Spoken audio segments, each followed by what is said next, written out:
Լեզուն ժողովրդի հաղորդակցային հիշողությունն է։ Այն ինչ որ մենք կրում ենք եւ այն ինչ որ մենք փոխանցում ենք սերնդեսերունդ։ Այլ կերպ ասած, ժողովրդի ինքնության պատկերն է։ Որքան էլ փոփոխվում է լեզուն, իր ամենահին եւ մնայուն շերտը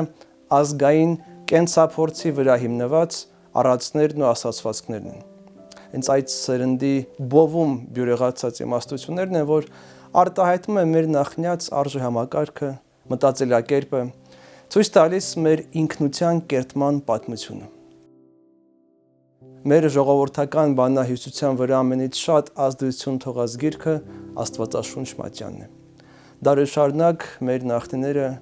ավետարանով սովորել էին տառն ու գիրը, անգիրանում սուրգրային խոսքեր, կրթվում եւ հոգով եւ մտքով։ Այդ իսկ պատճառով մեր ժողովրդական իմաստություններում հաճախ ենք հանդիպում ազգային տարազի մեջ զգեստավորված սուրբգրային խոսքեր։ Նրանք դարձել են անգին եւ պարզ կյանքի ճշմարտություններ։ Օրինակ մեր նախնիները հաճախ ասում էին. «Մարդ մարդի երեսին մտիկ կտա, Աստված սրտին»։ Այս ասացվածքը վերցրած է առաջին թագավորաց գրքից։ Երբ Սամուել մարգարեն պիտի օծեր Դավիթին որպես թագավոր եւ նա դեռևս պատանի էր, Աստված Սամուելին ասում է. նրա տեսքին մի նայր եւ ոչ էլ հասակի բարձրությանը։ Աստված այնպես չի նկատում, որպես նկատում են մարդիկ։ Մարդիկ երեսին են նայում, իսկ Աստված սրտին։ Սուրբգրային հետագա ողջ պատմությունը այդ խոսքի իրականացման վառապացույցն է։ Աստված միշտ նայում է մարդու սրտին,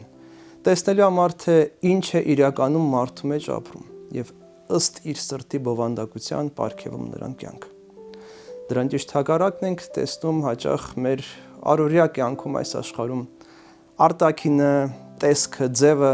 դարձել են գնահատման հիմնական չափանիշները։ Մարդու հագուստը, սոցիալական կարգավիճակը, նրա մասին շրջանառվող կարծիքները, հանրային հեղինակությունը,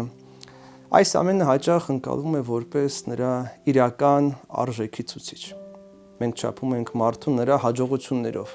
նրա առաջընթացի արագությամբ, նրա ազդեցության տեսլականով, նրա ազդեցությամբ այլ մարդկանց վրա։ Եվ մարդը շատ հաճախ հարմարվում է այդ իրականության եւ սկսում է ապրել ոչ թե իր սեփական կյանքով, այլ տվյալ մարդկանց սպասումներով կամ հասարակական կարծիքով։ Ընթացքում ավելի վառ է դառնում շեշտը ձևի վրա եւ կորում է բովանդակությունը։ Դրան էլ ավելով է նպաստում թվային աշխարհը, սոցիալական ցանցերը, որովհետեւ դրանք ազդում են մարդու մտքի վրա։ Շատ հեշտ է ստեղծել թվային հարթակներում երջանիկ եւ հաջողակ տպավորություն, ցուցադրել կյանքի լավագույն պահերը, ամենագեղեցիկ նկարները, սակայն այդպես էլ չհասնել այդ երջանիկ կյանքին։ Երբ մարդու կյանքի հիմնական շեշտադրումը տպավորություն ստեղծելն է, եւ մարդը կորցնում է այդ բովանդակությունը, հաճախ իր կյանքը դառնում է ձևապաշտական մի ընթացք։ Մեր Տերը Մատթեոսի ավետարանում խստորեն մերկացնում է ձևապաշտությունը։ Երբ նա դիմում է փարիսեցիներին եւ ասում. «Դուք նման եք սպիտակեցված գերեզմանների, որոնք դրսից գեղեցիկ են երևում, իսկ ներսում լի են ամեն տեսակի պղծությամբ»։ Նա ոչ միայն մատնանշում է կեղծավորությունը, այլ նաեւ բացահայտում է այդ կարևորագույն գոյաբանական խնդիրը, որը արտաքին ձևը դարձնում է պատյան, որը ծածկում է մարդու ներքին կյանքը եւ այն լրջագույն խնդիրները, որոնց հետ մարդը պիտի բախվի։ Սակայն ավետարանը ոչ միայն ցույց է տալիս խնդիրը, նաեւ տալիս է դրան հաղթահարելու ճանապարհ։ Երբ մարդը ավելի քիչ է մտահոգվում, թե ինչպես են իրեն գնահատում, եւ ավելի շատ թե ինչ է կատարվում իր եւ Աստծո միջեւ։ Դարերի խորքից մեզ պատգամ է ուղված. մարդը մարդու երեսին է նայում, իսկ Աստված սրտին։ Այս իմաստուն առածը մեզ տալիս է հոգևոր ազատագրության ճանապարհ, որպեսզի մեր կյանքը կարողանանք ապրել մեզ համար, այլ ոչ թե հանդիսատեսի համար, կերտելու հոգևոր արժեքներ եւ ճշմարտություններ, որոնք հարատև են եւ անփոփոխ, վերջեվերջո ուշադրություն դարձնել մեր սրտին, որը ամենից կարևորն է։ Ինչպես առակած գիրքն է ասում. ամենից շատ պահպանիր քո սիրտը,